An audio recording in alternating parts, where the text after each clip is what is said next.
we have a crisis in the world, tremendous crisis, and also crisis in our consciousness, in us.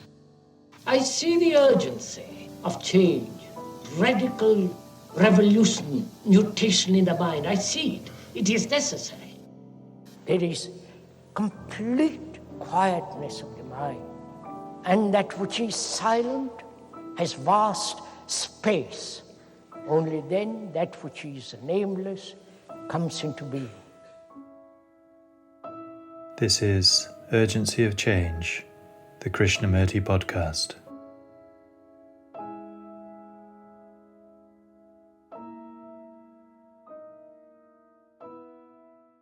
Leisure is extraordinarily important.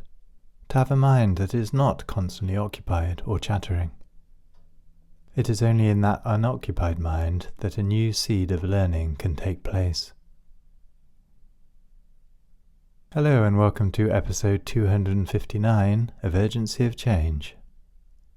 Each episode of the Krishnamurti podcast is based on a significant theme of his talks. Extracts from the archives have been selected to represent Krishnamurti's different approaches to these universal and timelessly relevant topics. This episode's theme is leisure. Upcoming themes are trust, abstraction, and mechanical living. This is a podcast from Krishnamurti Foundation Trust, based at Brockwood Park in the UK, which is also home to the Krishnamurti Centre. The centre offers a variety of group retreats, including for young adults. There is also a volunteer programme. The atmosphere of the centre is one of openness and friendliness, with a sense of freedom to inquire with others and alone. Please visit krishnamurticentre.org.uk for more information. You can also find our regular Krishnamurti quotes and videos on Instagram, TikTok and Facebook at Krishnamurti Foundation Trust. If you enjoyed the podcast, please leave a review or rating on your podcast app. This episode on leisure has 5 sections. This first extract is from Krishnamurti's second talk in Ojai in 1977 and is titled The Importance of Leisure. I'm sure most of you will understand the importance of leisure.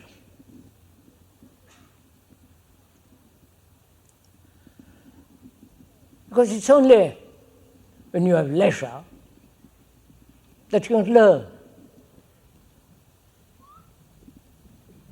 The meaning of that word leisure, according to a very good dictionary, means not having any occupation at the time when we are talking over together.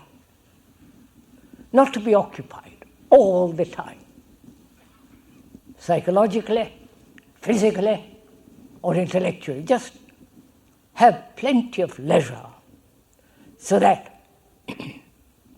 one can learn. That's really the meaning of a school, where one can learn easily, without conflict, when your mind is not occupied with so many other problems. So, if I may suggest this morning, and during the rest of the other mornings that we meet here, that you are not occupied, that your minds are not filled with problems, anxieties, occupations, trying to solve problems, but that we are here together to have actually leisure. So that when we talk over things together, as we're going to,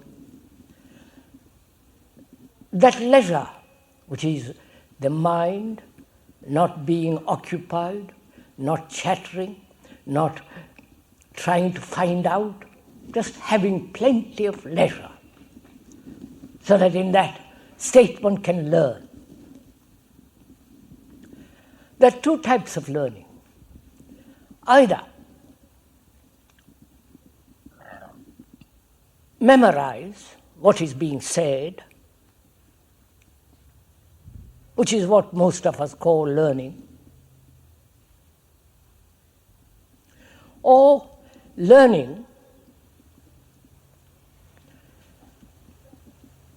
through observation, and therefore not storing it up as a memory and then looking, observing through memory. I'm going to explain it. That, as we said, there are two types of learning. One is to learn something by heart,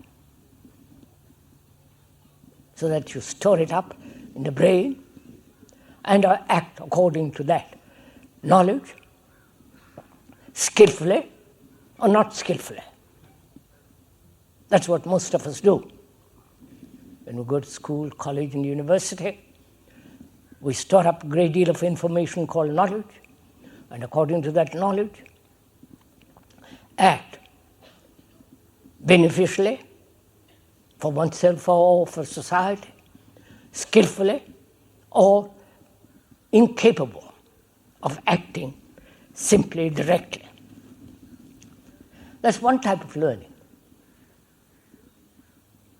with which we are all very familiar, which we do all the time. Every experience is stored up as knowledge and acted according to that action taking place, according to that knowledge. So that's very clear.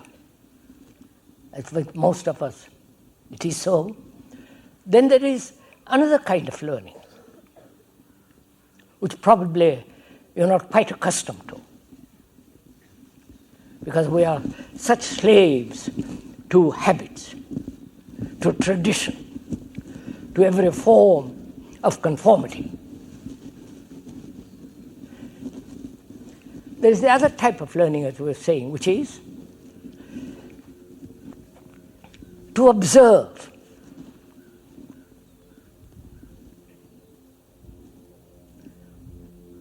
Observation implies to see without the accompaniment of previous knowledge.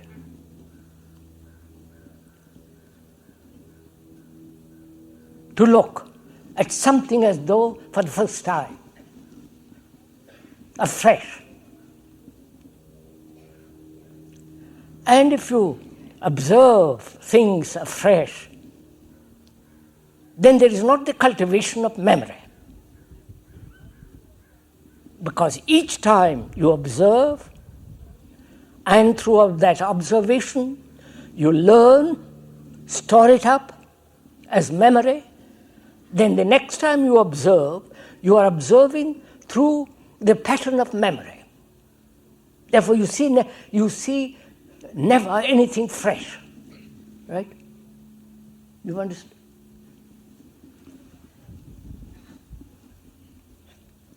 I wonder, I'll go on, we'll go into it. So, as we were saying, leisure is extraordinarily important. Not to have a mind that's constantly occupied, constantly chattering.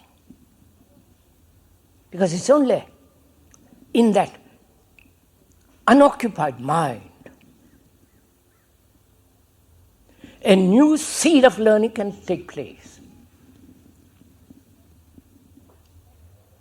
which is entirely different from the memory, cultivating memory, storing up as knowledge and acting from that knowledge. As we were saying, there is another kind of learning, which is to observe the tree, the skies, the mountains, the beauty of the mountains, the light among the leaves, and that observation, if stored up as memory, will prevent the next observation being fresh. You get this point? It's quite simple. That is, if you observe your wife or your girlfriend or boyfriend, if you observe, can you observe without the previous recording of the incidents and all the rest of it in that particular relationship? If you cannot observe or watch,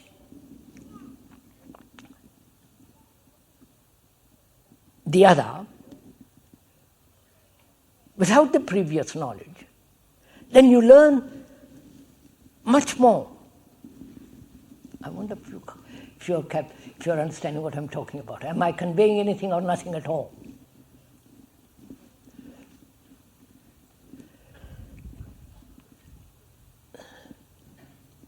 See, for me, the most important thing is, among a great many other things, is to observe.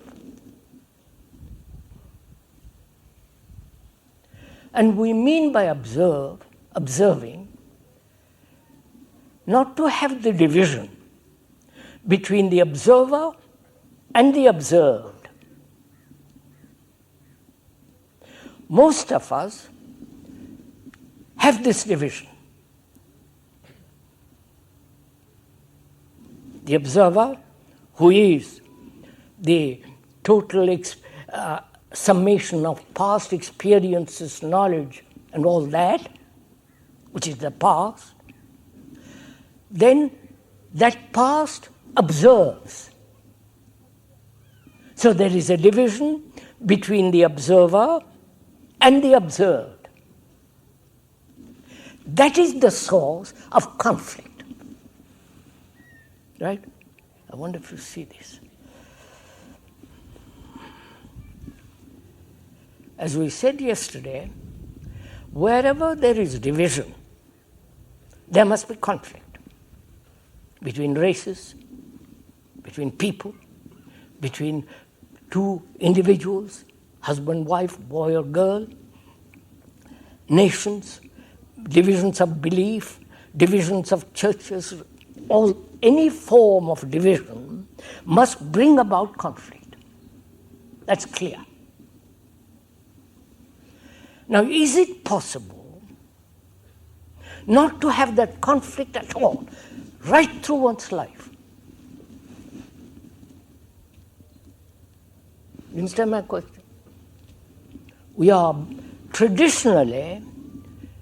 traditionally accept this conflict, this struggle, this everlasting fight. Not only physiologically, that is to survive, but also psychologically.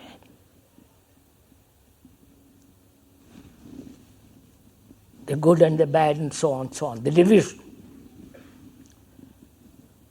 So is it at all possible to live a life without a single effort? Because if there is constant effort, there is no peace. Right? Please, we are communicating with each other. You're not listening to a speaker, agreeing or disagreeing, but we are sharing the thing together. We are traveling together. We are concerned about all this together. Therefore, it is ours, not mine, or it's ours.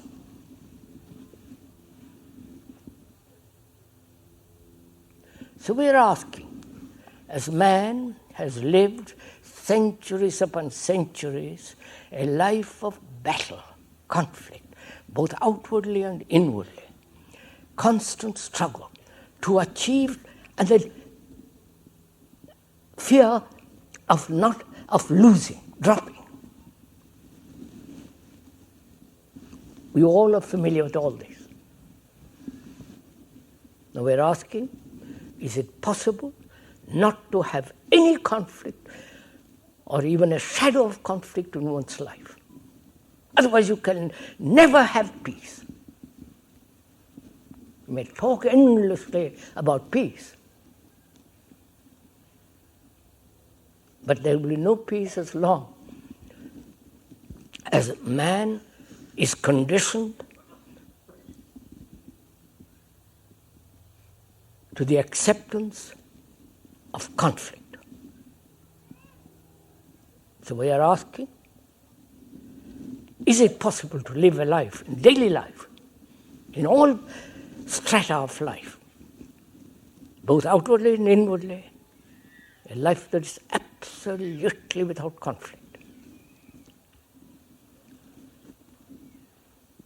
Now, when you listen to that, don't please, if I may suggest, accept it or deny it. Don't say it's not possible. Oh yeah, or say it is possible. If you say it is possible, then just an idea, and therefore valueless. But if you say it's not possible, then you block yourself. Right? So we are together investigating this question. And investigation can only take place when you have leisure, right? Leisure being your mind not being occupied with other problems. We are here together because you have leisure this morning, you came. Near or far, from far, and together having leisure, which means a mind that is not occupied with daily problems, and therefore willing to learn and see if that is possible to live that way all one's days. Right? Are we meeting each other? Somewhere.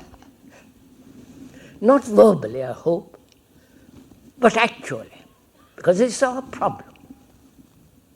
Because life is becoming more and more difficult.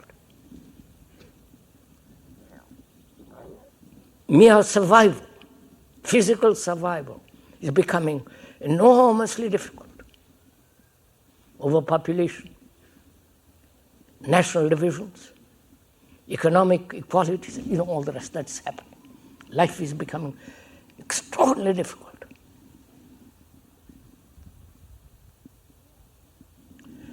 And the mere physical survival,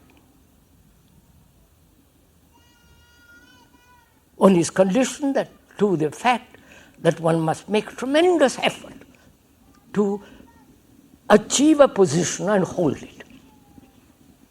You know all this. And if you don't hold it, if you don't struggle, you might lose everything. You might be crushed, you might fall down and all that. So, we are asking a very, very serious question. Do please give your attention to it. Is it possible to live without a single shadow of conflict? Conflict exists when there is division, the me and the you, we and they. The American, the Russian, the ideologies of this group and the ideologies of that group, and so on, so on, so on.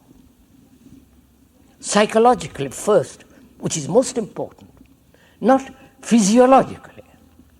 If one understands very deeply the nature and the structure of conflict psychologically, and perhaps end it there, then you will be able to deal with the physiological factor.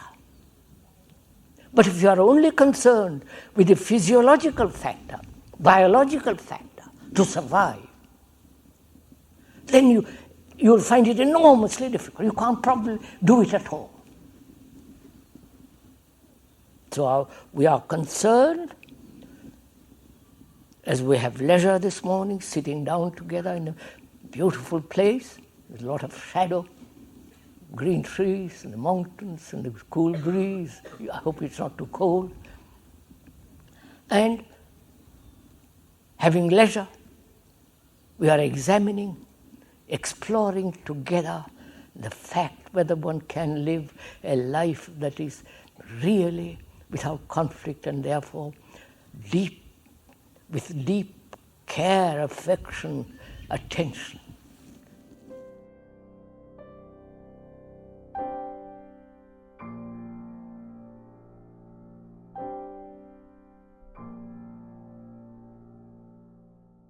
The second extract is from the 6th talk at Rajghat in 1962 and is titled, "We Have Very Little Leisure." Perhaps we should inquire into this problem of leisure.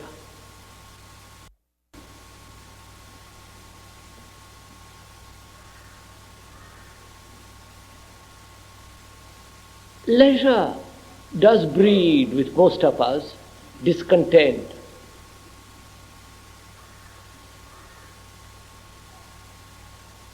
And so we occupy ourselves with so many things to keep our minds busy. We try various activities,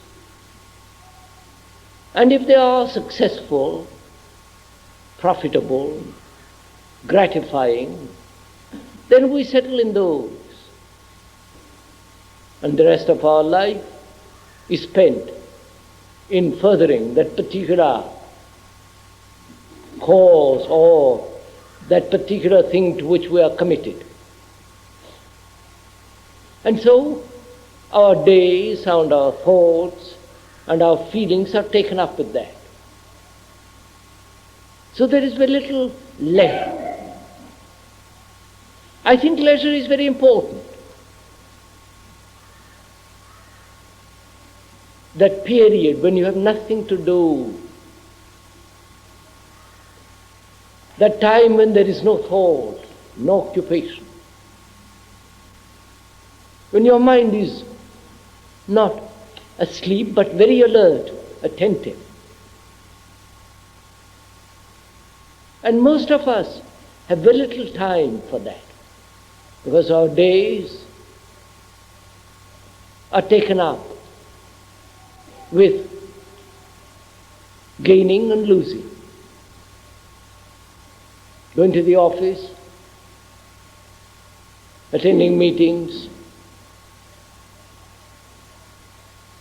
or going to the club, or some form of amusement. Or you read a great deal. And if you are so-called religiously inclined, you turn to sacred books. I don't know why there should be any more sacred than any other book, but they're called sacred books. And so we spend our days and our whole life being occupied. And not part of our mind is at leisure, is quiet. Not a part of our being anywhere that comprehensively understands the work, the activity, the things that one has to do, and yet there is, within the totality of it, a certain repose, a certain quietness, a quality which is untouched, a quality which is constantly keeping itself clean like the river, because its very activity, its very movement keeps it clean, untouched, uncorrupted.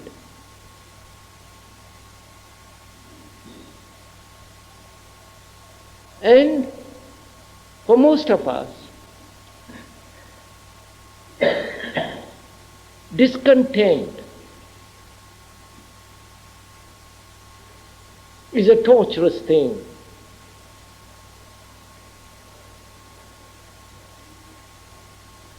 Please, if I may point out, this is not an intellectual, verbal, ideational talk. We are here, as I take it, to really investigate into ourselves. And this hour is to open the door and look through into ourselves and discover what is true and what is false.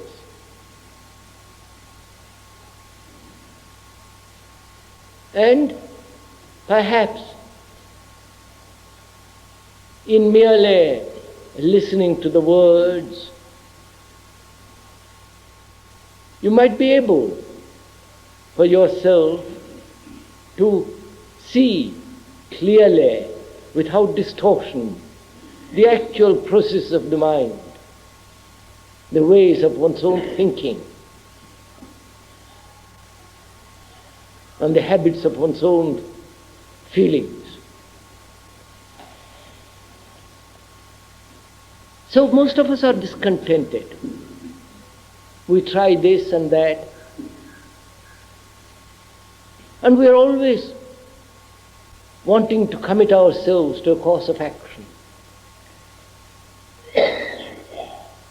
And the action invariably, if one is at all intellectual and one is at all sensitive, is turned in the direction either to improve society,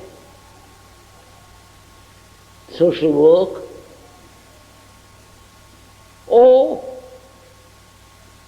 if one sees its true worth, then one turns to so-called religion apart from life.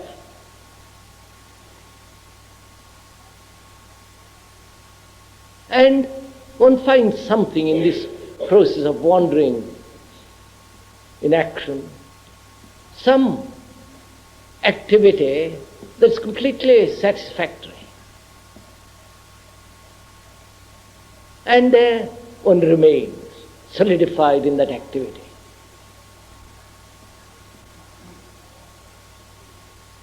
But life won't leave us alone. There's always somebody saying something that isn't, who says that is not quite right.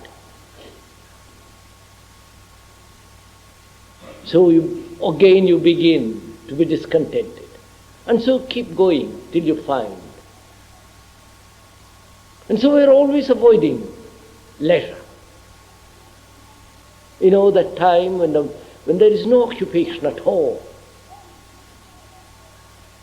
Because when the mind is really very quiet, not harassed, not all the time occupied with problems,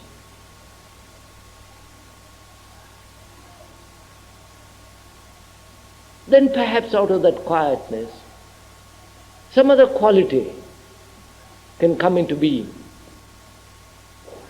I would like, if I may this evening, to inquire into that quality of mind which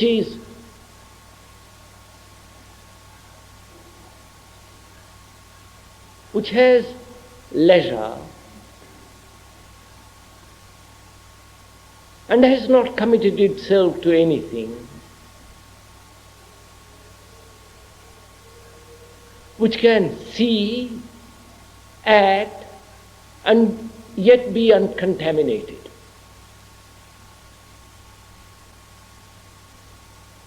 I would like, if I may, to go into that. But not how to acquire it. Let's be very clear from the beginning. that such a mind is not come by any method, any system, by any work, by any sacrifice, through any virtue. And that's the beauty of such a mind.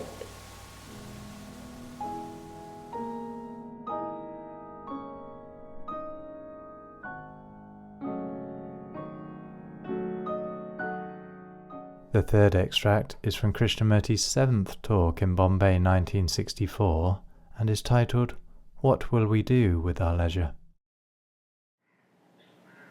One has to be very clear what the problems are that are facing each one of us. Because without understanding these problems, not merely verbally or intellectually, but actually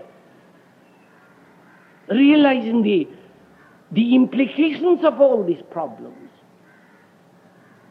and thereby sharpening our brain so as to be able to not only to meet these problems, but to go beyond them. That is the first importance.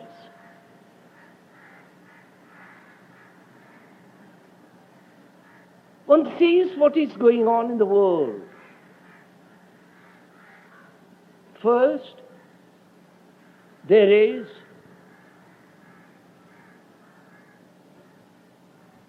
the mechanical, technological progress, so vast, so dynamic, so all-consuming, that unless one understands it, one is caught up in the mechanical process of it, and there will be never freedom for man. Because man is going to have, through automation, through electronic brains, leisure.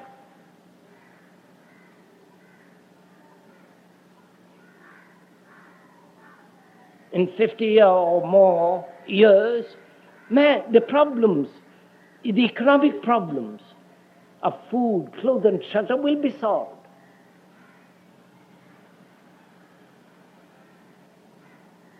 And man will be left with leisure.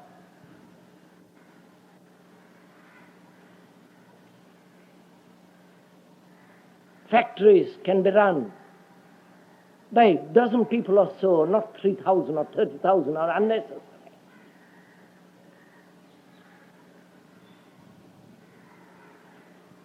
The electronic brains, the computers, the machines that are going to correct machines, all that is taking place actually now. And man, you are going to have leisure. And what is man going to do with that leisure?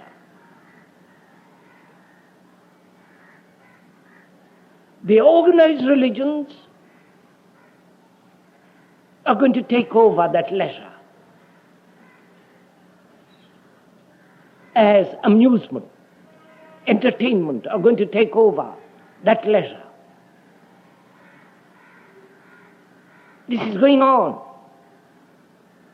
The church, the religious organizations are beginning already, being aware of the implications of all this, are organizing themselves to control, to shape man's thought.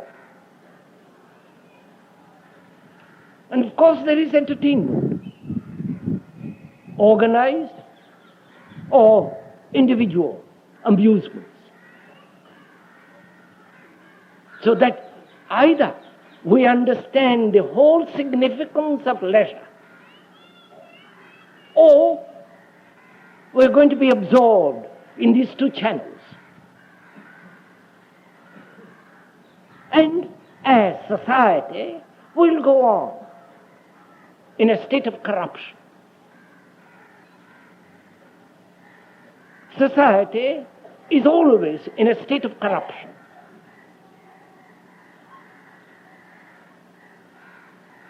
And it behoves us to find out for ourselves how to come out of this corruption. Because you know what's happening in this country, as in the world. From the highest political office to the lowest, there is corruption.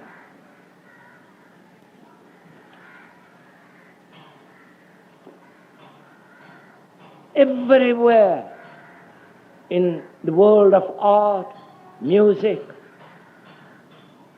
there is tradition, there is no creation.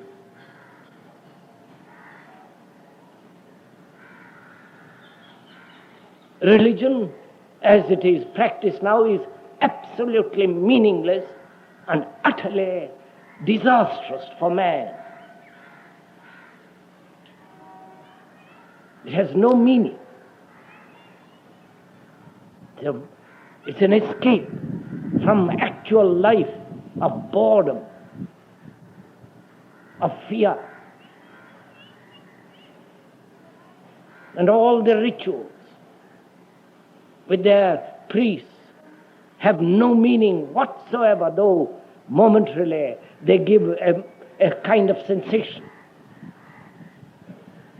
And the worship of authority as the guru, as the leader, will lead man nowhere, for they deny totally freedom.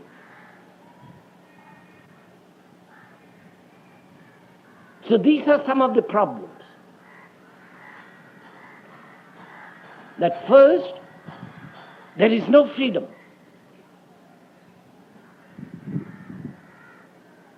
And you have to work to have that freedom.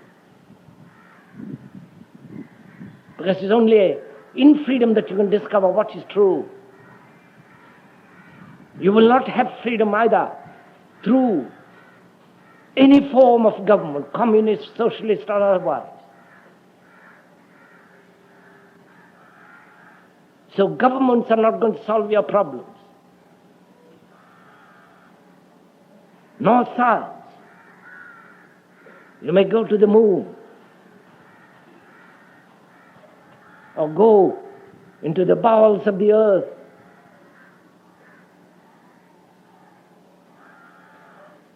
But the human mind will be the same, adjusting itself, modifying itself, carrying on a superficial level of corruption, modifying, adjusting, reforming.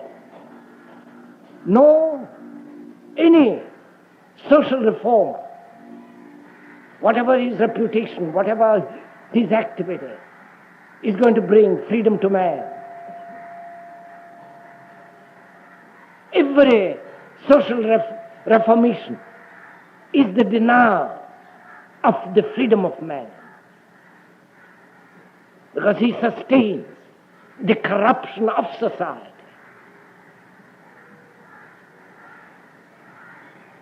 Probably you know all this. Probably you have vaguely thought about all this.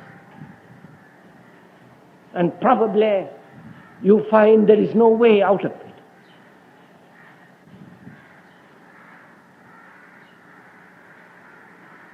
So we are going to find out for ourselves if there is a way out of this chaos, this corruption, this utter decay. We have looked to outside agency as God, to some authority, spiritual authority, to help us out. And this has been going on upon century, seeking aid from outside through prayers, through worship, through obedience, through the worship of a guru, of a saint, and blindly or intelligently following them.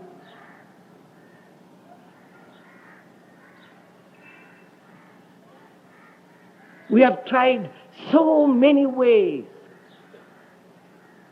to escape from the chaos which man has created, which you and I have created. It is the result of our activity. Society, which is relationship, is the result of your relationship with another. The environment has made you, and you have made the environment. So, seeing all this, what is man to do?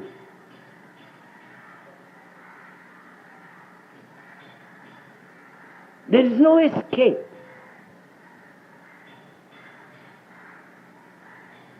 There is no outside agency. No gods. Nobody is going to come from Mars or Venus in flying saucers to save us.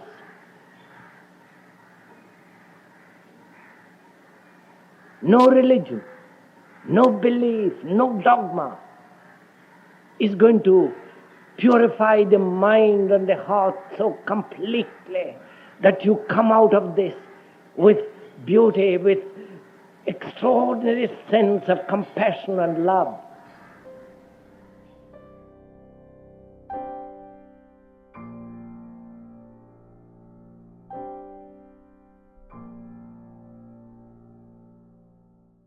The fourth extract is from the third talk in Bombay 1966 and is titled Great Leisure is Coming. What we are going to do, if I may, this evening, is to learn about this particular thing called consciousness.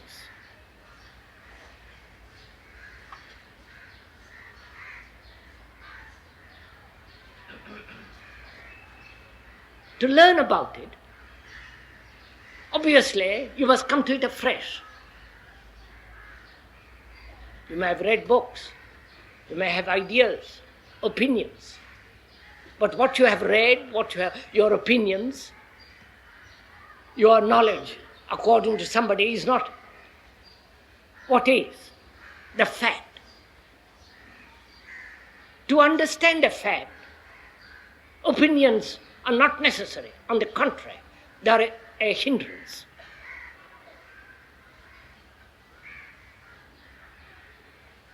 And to inquire into this consciousness, one must be free. Not bound to any particular theory or knowledge.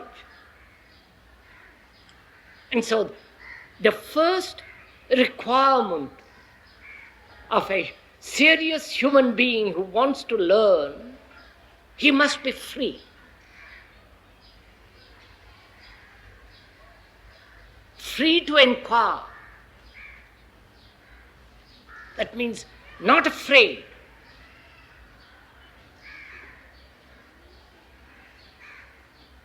Free to look, to observe, to criticize, to be intelligently skeptical, and not accept. Because we are going to inquire into something that demands all your attention. And you cannot attain if you have an opinion, an idea, a formula, or a knowledge of what other people have said. As we said the other day, if you walk in the light of another, that light will lead you to darkness. It does not matter who it is that offers you light.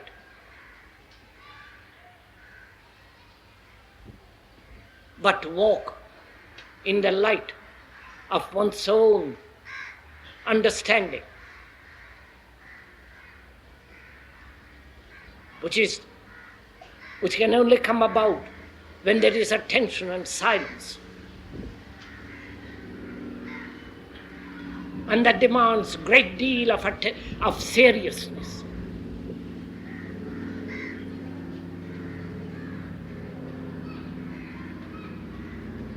As we were saying the other day, the great changes are taking place in the world, in the scientific field and in the field of medicine.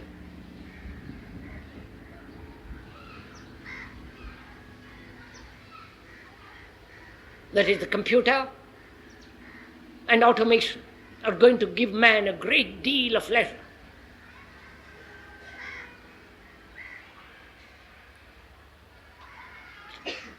That leisure has probably not come yet. It is coming. Man is going to have great freedom, leisure, to do what he will.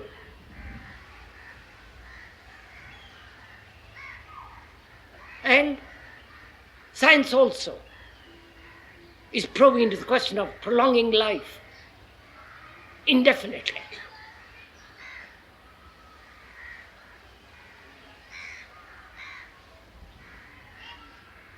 And bringing about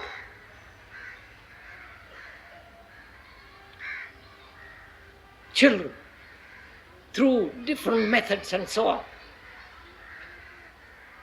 All this is taking place, and that's going to revolutionize the whole of society. The family, the relationships between husband and wife, all that's going to be revolutionized. There's a great change going on in the world at the present time. Economically, socially, scientifically, and medically.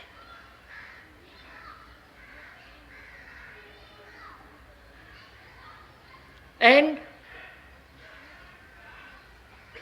what is going to happen to man? That is, to you and to me, in this tremendous revolution that's taking place. What is the purpose of man?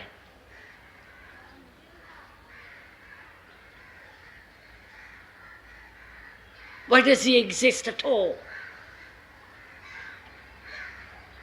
When the machinery, technology, medicine are going to give great leisure, prolong life indefinitely.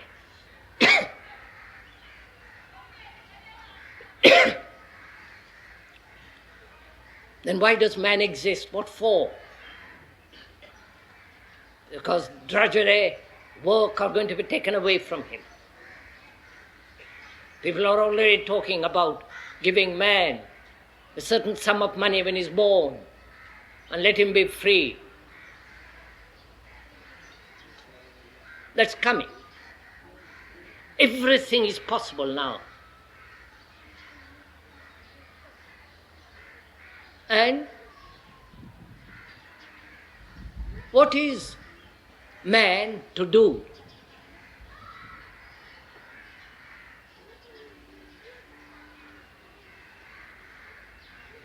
So this is a very serious question. What are we as human beings going to do in this world when the whole idea of soul, reincarnation, the continuity of a particular individual is all gone?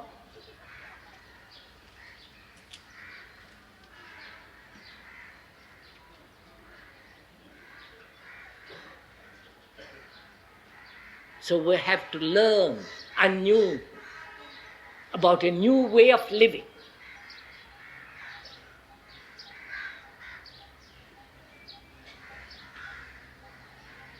To find that out, one has to inquire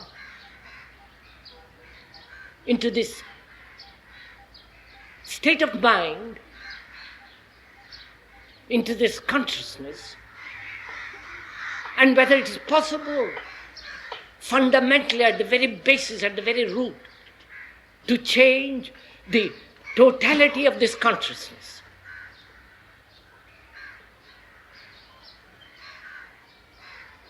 We mean by consciousness, don't we, the thought, the feeling, and the activity. The thought, the feeling, and the action. Conscious or unconscious. That's what we generally mean by consciousness. The whole process of thinking.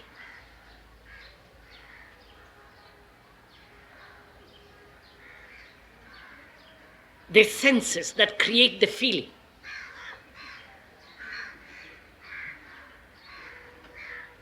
The formulas, the concepts, the ideas, the opinions, the belief that there is or that there is not. All that is within the field of consciousness.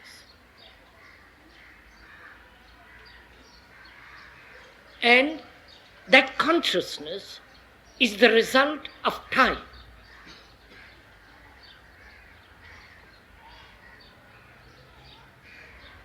Time as duration, as years, as a process of evolution.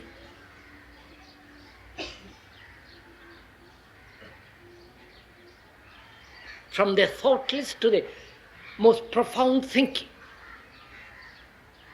From the superficial feeling to the great depths of feeling. All that implies the great stretch of time. Not only time by the watch, but also time psychologically. That is inwardly.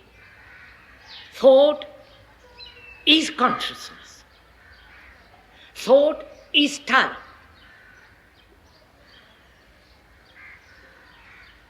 And this thinking process has taken centuries of experience, knowledge, pain, suffering, and all the rest of it, so that we are able to think. There is thinking consciously or thinking unconsciously.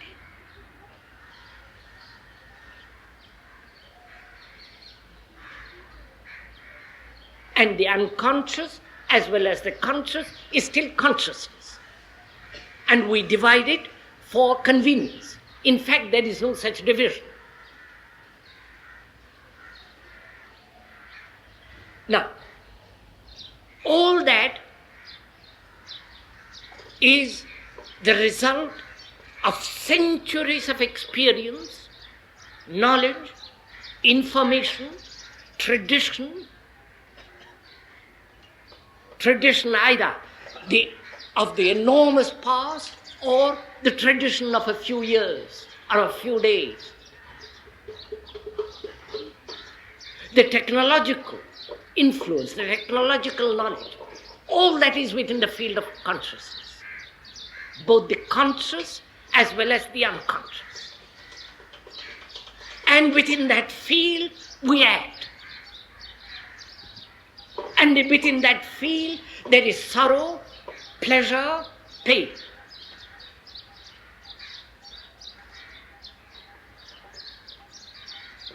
There is unconscious sorrow or deep, undiscovered, brooding sorrow.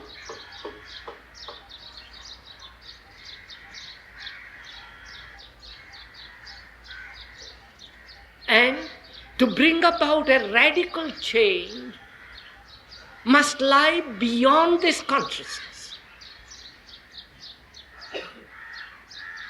That is beyond time.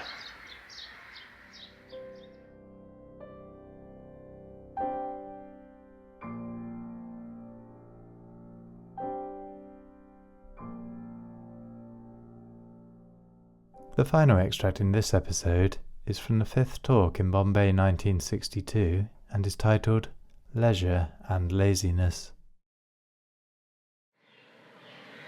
We are lazy, indolent, given to slipshod thought with no precision. Our minds are as confused as our hearts and equally dull. And to understand laziness, not how to get rid of laziness, because as we pointed out at the last meeting, learning is far more important than merely to dissolve a problem. If you can learn about a problem, you have already dissolved it. And we are going to learn about laziness, this extraordinary indolence of the mind.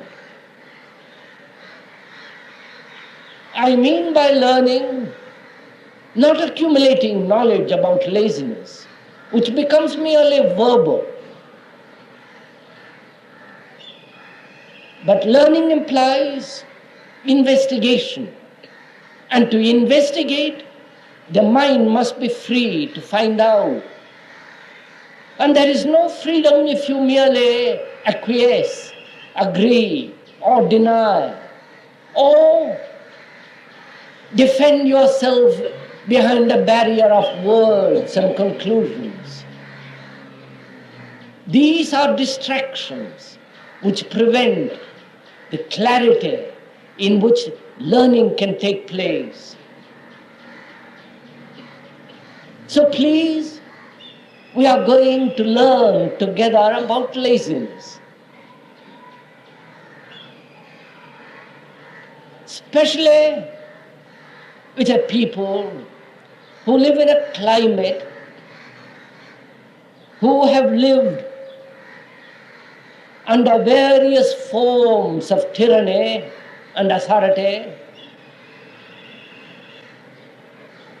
They easily slip into mental lethargy, into an indolence, into an easily accepted attitudes and values. So one has to be aware that to learn, there must be freedom to inquire.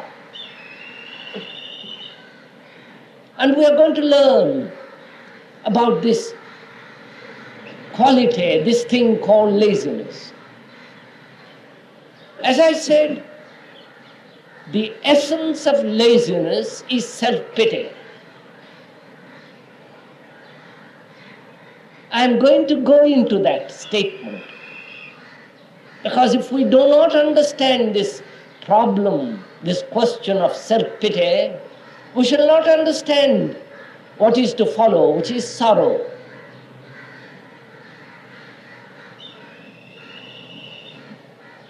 It is right to be lazy. It is good to be lazy.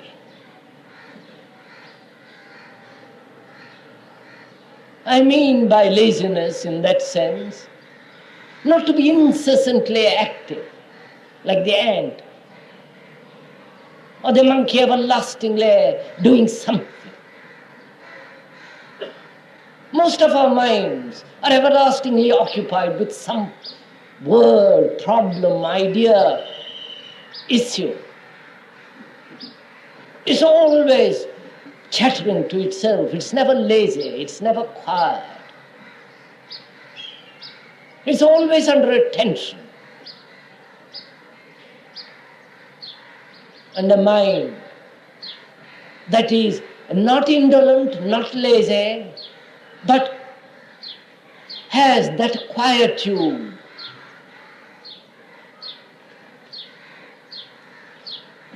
is in its very gentleness, perceives in a flash what is true.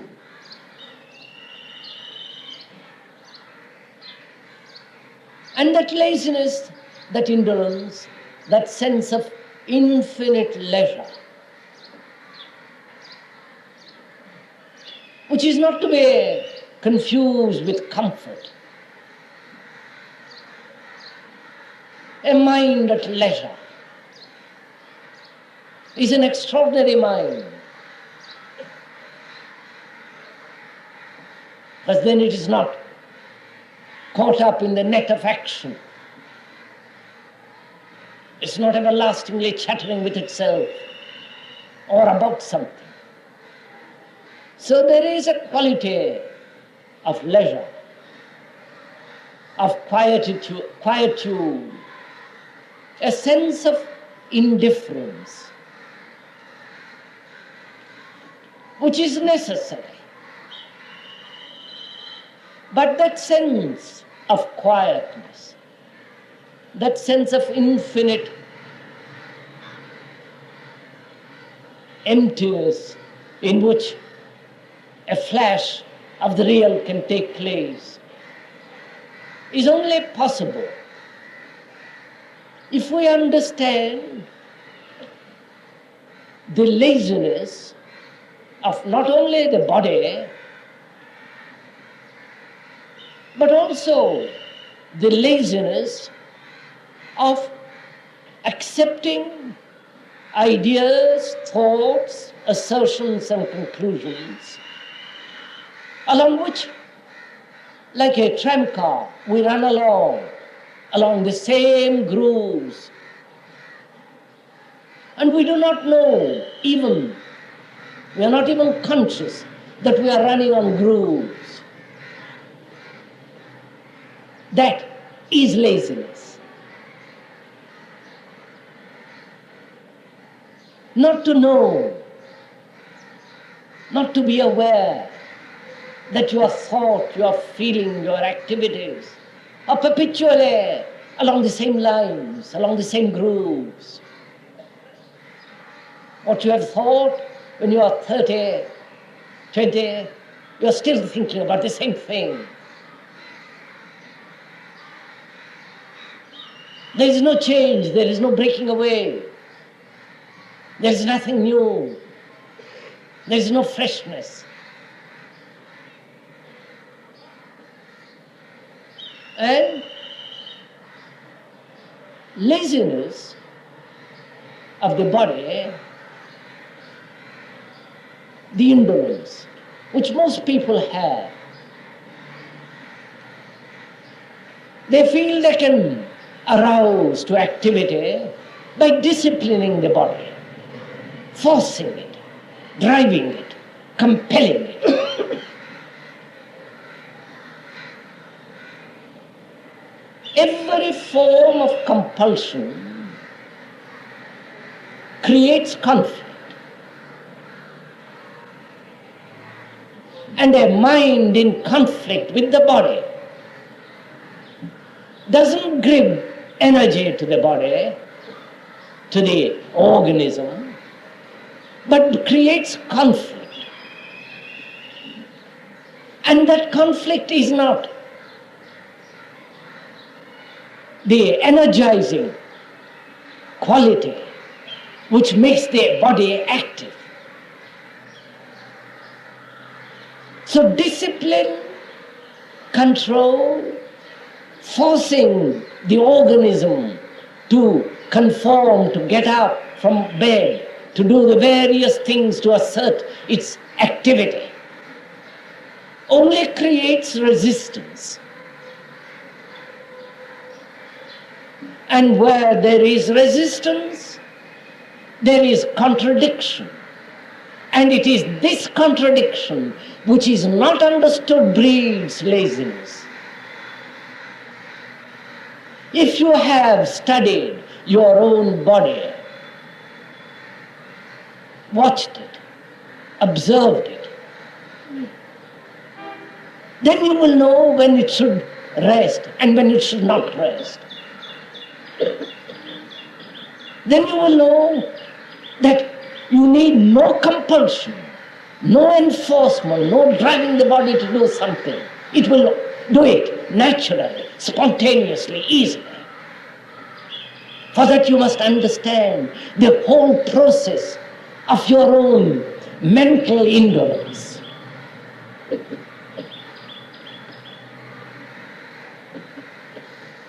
When a man overeats, indulges in various forms, all those indicate an extraordinary sense of lethargy.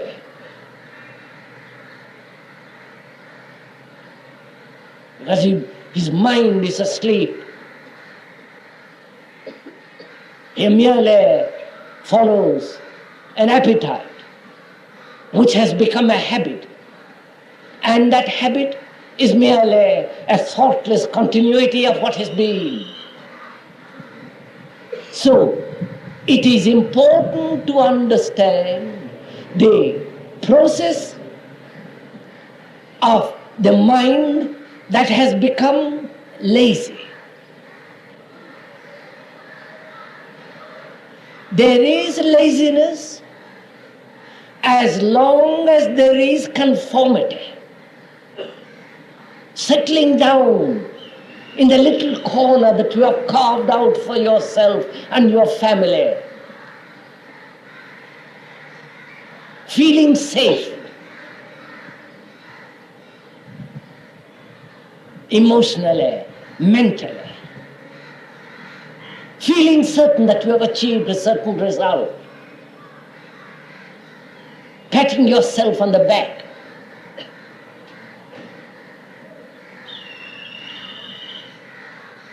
Which indicate that you have come to a point where you feel pretty secure, that nothing can disturb you. Then begins laziness.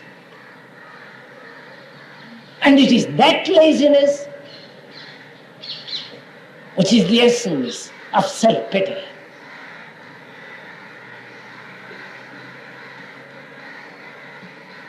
You know what I mean by self-pity. To feel for oneself that one has no one to rely on. To feel for oneself that one is left out, neglected, that one is not loved, though you may love. That you are a failure, that you must make a success, that you are this and that you are that. The everlasting assertion of yourself. In your tears, in your happiness, in your frustration, in your misery, there is this thread, unbreakable thread of self-pity running right through life. And that is laziness. Because there you are beginning to conform, settle down, grow fat mentally.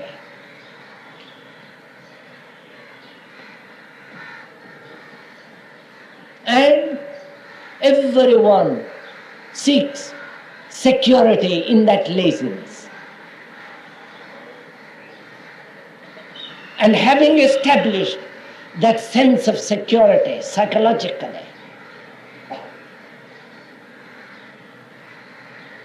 and from that center you act, your life is.